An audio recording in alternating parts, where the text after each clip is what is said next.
ఒకసారి ఒక చిన్న దీపం చీకటితో అందరూ నిన్ను ఎందుకు ద్వేషిస్తారు? నువ్వు లేకుంటే నేను వెలిగే అవకాశం కూడా ఉండదు కదా అంటుంది. దానికి చీకటి, నేను ఎవరి శత్రువును కాదు. నేను కేవలం శూన్యం. నువ్వు పుట్టినప్పుడే నేను మాయమవుతాను.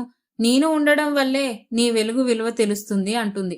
దీపం కాసేపు మౌనంగా ఆలోచించి, అవును కదా, చీకటి నువ్వు లేకుంటే నా ప్రకాశానికి అర్థమే ఉండదు. నువ్వు వెళ్ళినప్పుడే నా వెలుగు వెలుగుతుంది అంటుంది. దానికి చీకటి చిరునవ్వుతో, నీ వెలుగే నా అంతమైన నీ ప్రకాశమే నా గౌరవం అంటుంది. అప్పటినుండి దీపం కృతజ్ఞతతో వెలుగుతుంది. ఆ చిన్న దీపం ఎవరిని మసకబార్చకుండా తన కాంతిని చుట్టూ పంచుతూ ఇలా చెప్పింది, నేను కాలిపోతున్నా కానీ అందరికీ వెలుగు ఇస్తే చాలు అని. ఈ కథ ద్వారా నేను చెప్పేదేంటంటే, జీవితంలో మనం కూడా దీపంలా ఉండాలి. చీకటి అంటే బాధలు, కష్టాలు, నష్టాలు మన చుట్టూ ఉన్నా వాటిని గెలిచే శక్తి మనలోనే ఉంది. మన కాంతి అంటే ధైర్యం, మన మనసు. దాన్ని పంచితే మనం చిన్నవాళ్ళం కాదు. మన వల్ల చుట్టూ ఉన్న వాళ్ళు వెలిగిపోతారు. చీకటి భయపెట్టదు, వెలుగు ఇచ్చేందుకు అది కారణం అవుతుంది. అలాగే తనను తాను తట్టుకొని నిలబడేవాడే ఇతర జీవితంలో వెలుగు పంచగలడు.